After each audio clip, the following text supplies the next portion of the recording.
دا بېباک رایې ګرانو کتونکو دا مهال زما سره د های کورټ بار وکیل عثمان علم موجود دی. د هغوی سره به خبرې اترې کوو په جموں کشمیر کې چې دا کومه احتجاج روان دی دې ته په کوم نظر ګوري. څه به وایي عثمان علم صاحب؟ داسې ده جي چې احتجاج کول آئینی او قانوني حق دی د هر شهري چې دی بالکل چې کوم دی د آزاد دی په دې کې چې د خپل خبره قام ته کېږدي که د احتجاج په شکل یې ورته کېږدي که په اسمبلی کې ورته کېږدي که ستاسو په فلور یې ورته کېږدي او که زمونږ په فلور یې ورته کېږدي بالکل د دې خپل موقف قام ته کېږدي. خو هغه موقف لا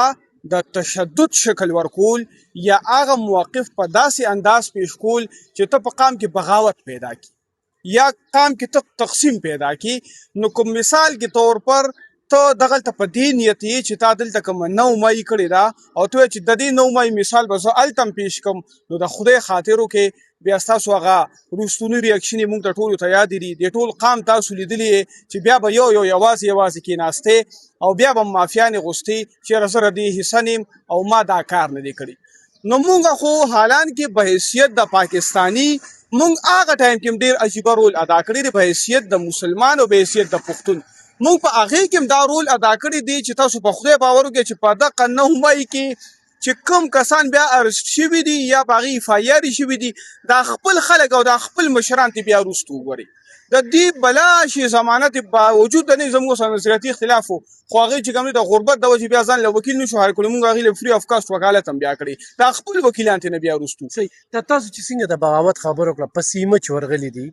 مریضان یې یرغمال کړي دي بیا مریضان وجلي دي پکې ودونه یې وهلي دي نو لکه دا کوم احتجاج دی او ته وایې چې ما ته ارزاني ټول مطالبات د حکومت ومنل په 3 روپۍ ته یونټ استعمالوې په 600 روپۍ ته وړه ته وایې بجلي زما ده نو غنم خو تا له پاکستان درکوي لګیا دي. نو خو مسله خو ټوله دغه ده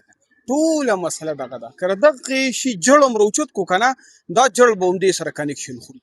تاسو وګورئ لکه مثال کې طور پر یو حده پورې ته لاړ شه احتجاج وکړه خو پورم نه احتجاج بکې تا ته آئین او قانون چې اختیار درکړي د پورم نه احتجاج درکړي داسې خو نه ده چې دا بس خارې ناپورسان دی او تا پکې څوک کړل او هغه به دې کړي نه احتجاج وکړه ستا آئیني قانوني حق دی. خو مثال په دې سټایل کې چېرې ته بیا ورځې بلډینګونه ډیمالش کې او خلک یرغمال کې نو موږ د دې نه ملګرتیا کولی شو نه م کړې ده بلکې که مثال کې طور پر په قام کې د دې حوالې سره بیداري پیدا کړو نو موږ به هر وخت قام بیداره وو.